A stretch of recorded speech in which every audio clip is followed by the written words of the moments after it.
Un homme, couvert des cendres blanches de sa famille assassinée, se tient sur un trône imbibé de sang.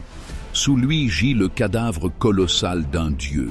C'est l'Arès que nous connaissons, le maître manipulateur, le sombre architecte de la tragédie d'un héros, le méchant qui cherchait à réduire l'Olympe en cendres.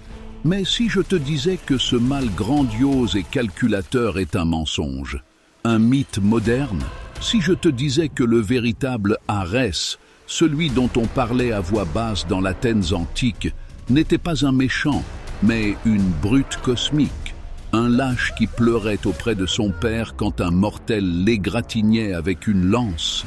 La chronique de Kratos est une histoire de vengeance contre un monstre à l'intellect céleste. Mais le mythe original raconte quelque chose de bien plus pathétique et de bien plus humain. La question que nous devons nous poser n'est pas qui était Arès, mais pourquoi a-t-il été si profondément changé? La réponse révèle une vérité cachée sur ce que nous craignons vraiment au cœur de la guerre. Ouvrons le dossier.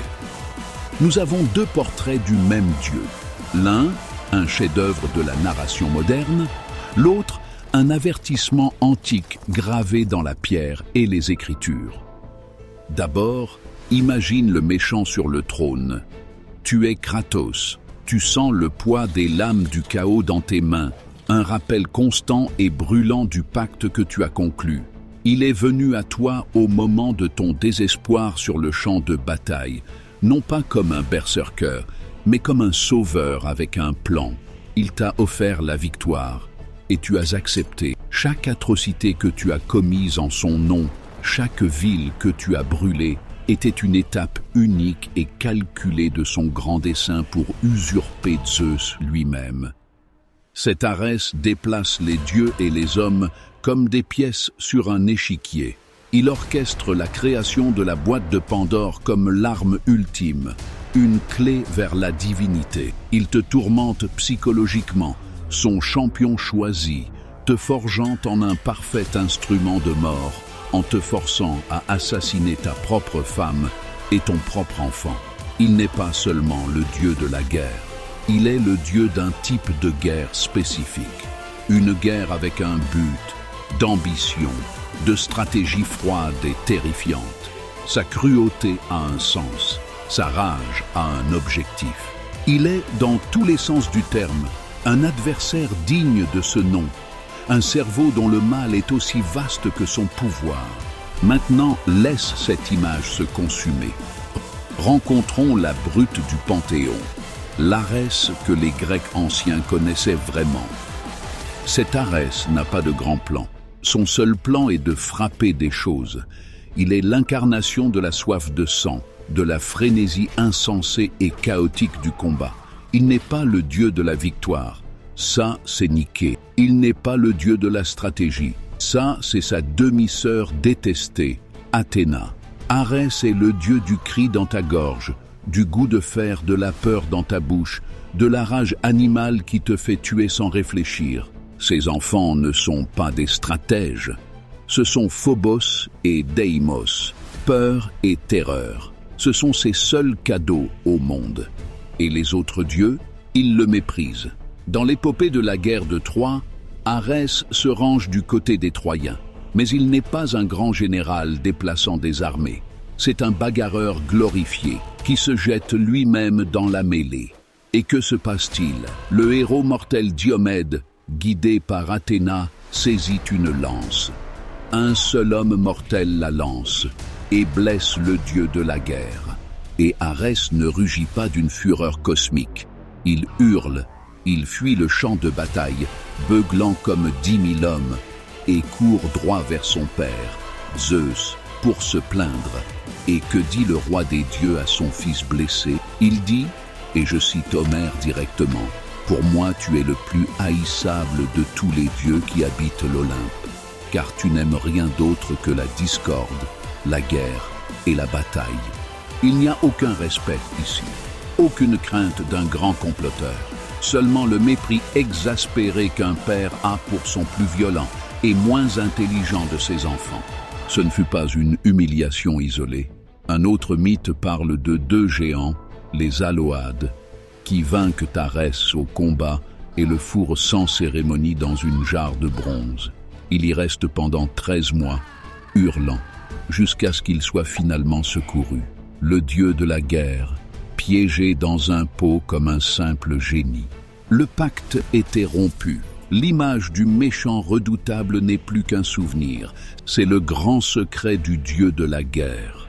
L'Arès mythologique n'était pas une menace à cause de son esprit. Il était une nuisance parce qu'il n'en avait pas. Comment ont-ils pu être si aveugles?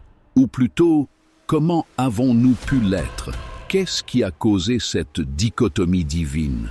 Pourquoi une figure d'incompétence divine est-elle devenue un symbole du mal machiavélique? La réponse ne se trouve pas en Arès, mais dans l'ombre à laquelle il ne pouvait jamais échapper. L'ombre d'Athéna. Pour les Grecs, il y avait deux types de guerres, et elles étaient gouvernées par deux dieux différents. Ils étaient frères et sœurs divins, et ils étaient des rivaux éternels. Arès était Polémos, la guerre pour la guerre. Un massacre laid, chaotique et brutal. Le genre de combat qui réduit les villes en cendres et laisse les champs salés par le sang, sans autre but que sa propre violence. C'est la guerre comme une maladie. Mais Athéna était stratégia. Elle était la guerre de la sagesse, des tactiques, de la défense de la patrie. La guerre menée pour une juste cause, avec un objectif clair. La guerre qui n'est pas gagnée par le bras le plus fort, mais par l'esprit le plus vif. Elle est la guerre qui bâtit les nations, tandis qu'Arès est la guerre qui y met fin. Les Grecs vénéraient Athéna. Ils ont construit le Parthénon pour elle. Ils ont donné son nom à leur plus grande cité. Ils voyaient en elle l'idéal de la civilisation. Et Arès, on lui a construit peu de temples. Il était vénéré principalement par peur, une prière pour qu'il puisse épargner ta ville. Il était la force divine que tu essayais d'apaiser, pas celle que tu cherchais à imiter. C'était un mal nécessaire, une réalité cosmique à endurer, pas un pouvoir à admirer. Et maintenant, le dernier fil de la prophétie se révèle. L'affaire peut être classée. Les créateurs de God of War faisaient face à un problème. Un méchant qui n'est qu'un bagarreur stupide et en colère n'est pas convaincant. Un monstre qui ne fait que frapper des choses est un obstacle, pas un antagoniste. Pour créer un véritable Némésis pour Kratos, une figure dont la trahison alimenterait une décennie de colère divine, ils avaient besoin d'un méchant avec un esprit. Ils avaient besoin d'un architecte de la souffrance. Alors ils ont accompli un acte d'alchimie mythologique. Ils n'ont pas seulement rendu Arès plus fort ou plus cruel, ils lui ont donné la seule arme que le véritable Arès n'a jamais possédée. Ils lui ont donné l'esprit d'Athéna. L'Arès que tu combats dans God of War est une fusion. Il a la force brute, la soif de sang, le pouvoir sauvage de l'Arès mythologique. Mais son grand projet de renverser Zeus, sa manipulation de Kratos, son utilisation de la guerre psychologique, ça, c'est du pur Athéna. Il est l'incarnation de la stratégia au service du Polémos. Il est le génie tactique soudé à la brutalité aveugle. Les créateurs du jeu n'ont pas simplement raconté un mythe. Ils l'ont corrigé. Ils ont créé le dieu de la guerre qui aurait dû exister. Ils ont créé un monstre qui n'était pas seulement une force de la nature, mais une force de la volonté, le mariage de la puissance et de l'esprit. Et ce faisant, ils ont créé un méchant parfait pour notre époque. Cette transformation est l'écho dans l'éternité. Les Grecs anciens craignaient la violence sauvage et imprévisible du champ de bataille. Leur cauchemar était le soldat qui perdait la raison dans la soif de sang, l'esprit d'Arès. C'était un avertissement que la guerre sans sagesse, sans but supérieur, n'est que boucherie. Un caprice divin et pathétique qui déshonore tous ceux qu'il touche. Mais nos peurs ont changé. Nous n'avons plus peur de la brute sans cervelle. Dans nos histoires, la brute est souvent la première à tomber. Le monstre que nous craignons aujourd'hui est celui qui a un plan. l'entité froide et calculatrice qui ne nous voit pas comme des personnes, mais comme des pions dans un jeu plus grand. Le vrai méchant est celui dont la cruauté a un but.